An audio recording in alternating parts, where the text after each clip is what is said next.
Hello. Today we're going to talk about the three medieval morality plays that you're going to read for the class. And in doing so, we've got a pretty big chunk of history to cover. So one of the questions I want to start off talking about is how do we get from the Roman era, where we left off, to the medieval era? Culturally and artistically speaking, pretty much in every single way, the medieval era is completely different from what was going on in Rome. And one of our big historical questions is, how did that happen? How did this enormous shift in the way the world looked happen? Well, a couple of different things. One of the first ones is, as the Roman Republic moves forward and then becomes the Roman Empire, there is a division. In 312, the Eastern Orthodox Roman Empire splits away from the Western or Catholic Empire. And you can see this division even still today if you look at Eastern Orthodox Christian churches, Russian Orthodox, Serbian Orthodox, that are over here on the right side of the map. Those are, again, Christian, right? But a different cultural orientation and a different approach to Christianity. So the Holy Roman Empire gets split. The seat of one half of the Roman Empire, the Catholic half, is still in Rome. And then the capital of the Eastern or Orthodox half of the Roman Empire becomes Constantinople, which is a long-standing and famous city of the sort of eastern part of the world. So that split's a big deal. And then the next important thing that happens is shortly after that split, the Romans are finally overrun, and these tribes that have been sort of oppressed by the Roman Empire for centuries and centuries, all these different tribal groups, the Gauls, the Goths, the Ostrogoths, the Vandals, the Visigoths, there are all kinds of these little tribal groups all throughout Europe that the Romans have basically been squashing for a long time. And in 410, some of those tribes finally get together and come in and basically give Rome back what Rome has been giving them for a really long time.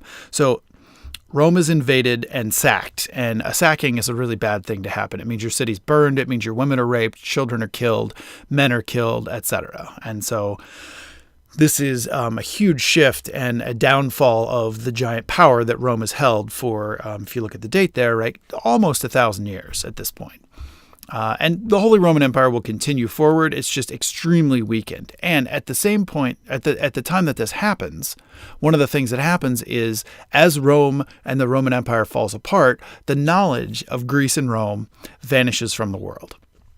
And this is going to be a sort of cultural tragedy for Western society for a really long time. But let's examine really quickly how it happens.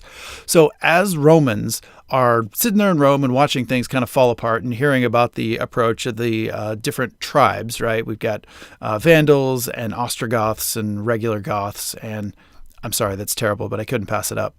And as Rome starts to fall apart and as the sacking begins to happen and as things really just sort of devolve into chaos, lots and lots of Roman people gather up their scrolls and their books and all of the knowledge, this ancient classical knowledge of Greece and of Rome, and they jump on a boat and they get out of Rome and they go to the safe half of the empire, to Constantinople.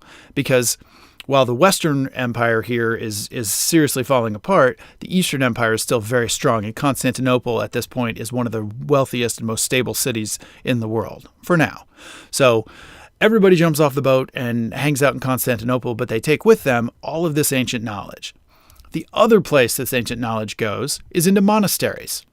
Now, we tend to think of monasteries as, a bunch of jolly monks walking around with tankards of ale, but one important thing to remember is, even though Rome's falling apart, the Catholic Church still exists and is still reasonably powerful in some places. And when you think of a monastery, it's not just a little wooden building. A monastery is a fortress. And you see the example of a medieval monastery I've pulled up here. This is a military compound that is very hard to attack.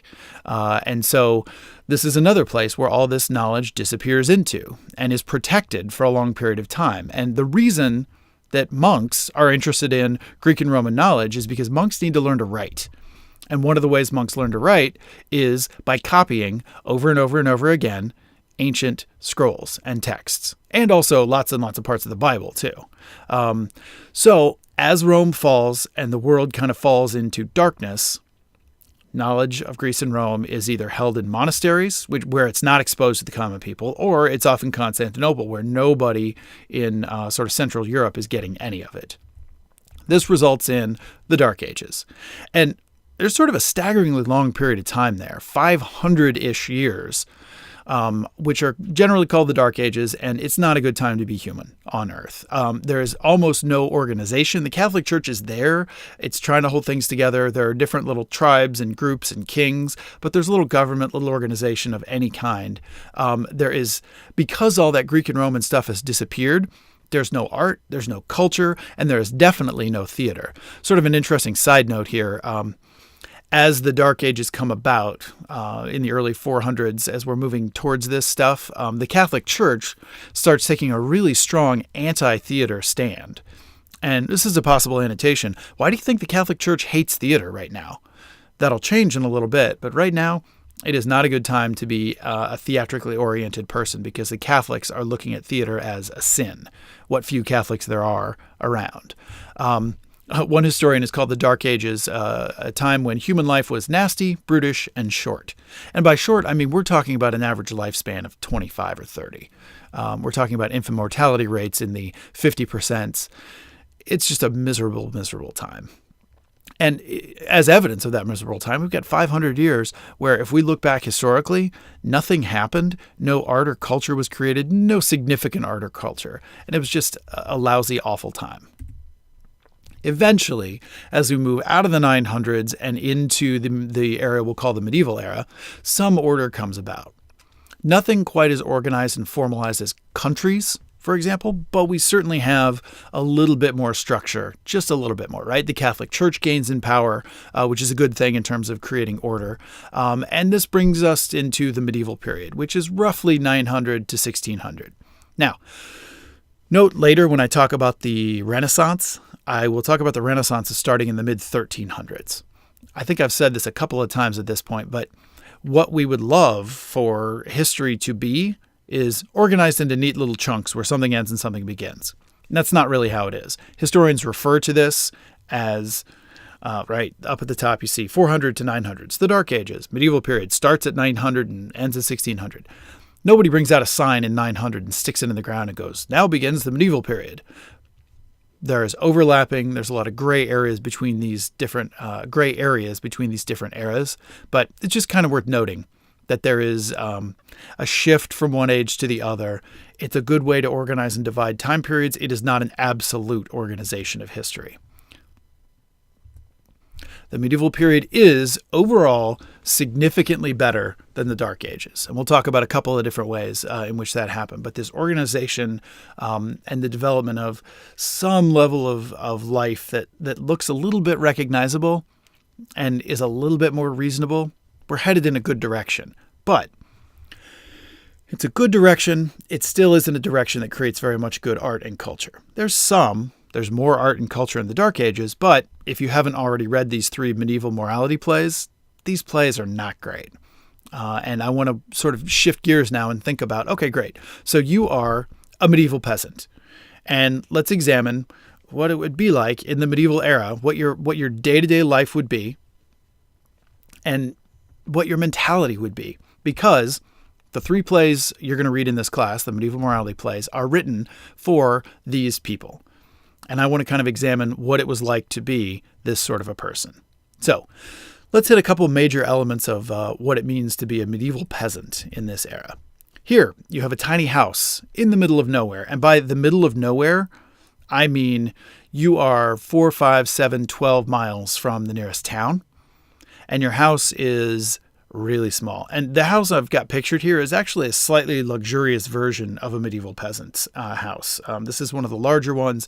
It's actually a historical reconstruction, but you get the idea here, right? So in this house, work through with me what it's like to be this kind of person, live in this house. And we can do a bunch of obvious stuff, right? You can remove the internet and all the other sort of modern conveniences and comforts. The internet, electricity, refrigeration, running water, indoor plumbing.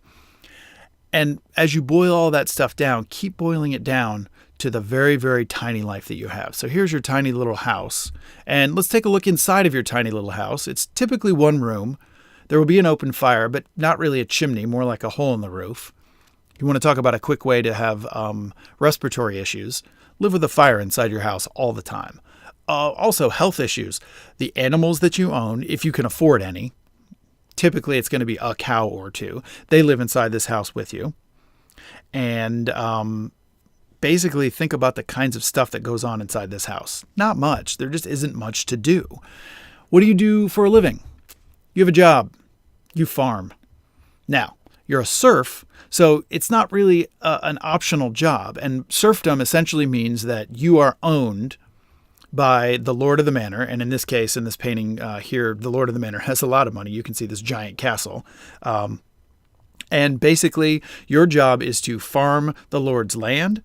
You have to pay rent and taxes to the lord, who is your boss, right? He owns you, just like American slavery from the 1800s, for example. He owns you. He controls your land, and you are required to give him money every so often. And any money or income you have left over, that's what you get to live on.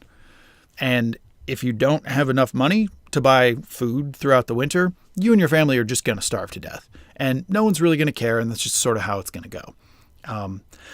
Every once in a while, the feudal lord will get together and get a bunch of peasants together and force them to march off to war and fight some other feudal lord. And this is, as you note, an unpaid job.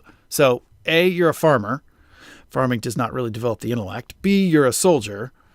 Basically, put on a helmet and grab a spear and go out and get killed when your boss says so. Boss and owner. What I'm getting at here is the illiterate, small-minded, limited experience of a peasant. Because, right, after you get home from the war or after you get done with farming all day, and we're talking about, right, a long period of farming and an extensive amount, 6.5 work days, what do when you come into your house? You don't have a book. You're not reading because A, you're illiterate, and B, books cost like 50 times as much as your house. Okay? You might have a couple little games you play. Maybe you can sit by the fire, but every time you burn firewood, it's going to cost you money. Well, I mean, literal money, because you're going to have to go out and chop the woods down and get some more firewood. What do you do for fun and excitement? You don't know anything about the world around you because you don't venture to town very often. Town is too far away. You can't get there. You don't have a horse. Rich people have horses. Poor people don't have horses. So you might walk to town, and I'm talking about walking 6 miles one way to town on Sunday to go to church, but that's about it. So I talk about these background contexts of being a medieval peasant because this is what they do, right? Nothing. Pretty much nothing. There just simply isn't a lot going on in the peasant's mind because there isn't education, culture, background, experience, knowledge of the outside world, anything.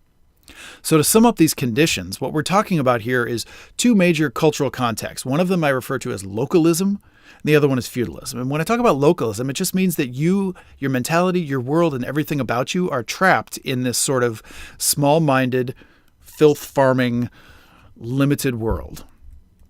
You have no sense of what's going on outside of you.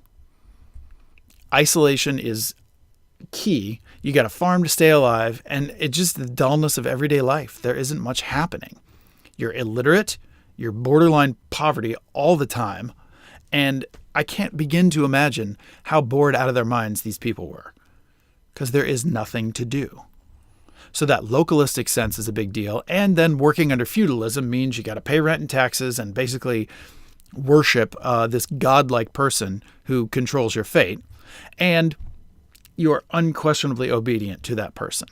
You're obviously also unquestionably obedient to God. That's a second side note. But localism and feudalism are a really big deal. Your job in the medieval era as a peasant, and again, these peasants are the people to whom these plays are directed.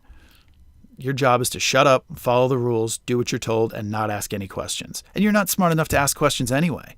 So what I want you to do is, as you read the three plays, think about how they speak to this audience, this tiny-minded, unintelligent, uneducated audience dominated by a local experience only and a feudal experience. We tend to look at medieval morality plays and go, God, these are really boring and they're simple and they're straightforward. And absolutely they're simple and straightforward. They speak directly to the audience. They're perfect in the same way that simple cartoons are perfect for young children. So give me some examples of the simplicity and the other ideas about localism and feudalism that you see in these plays. And we'll end segment 1 here and move on with segment 2 in a minute.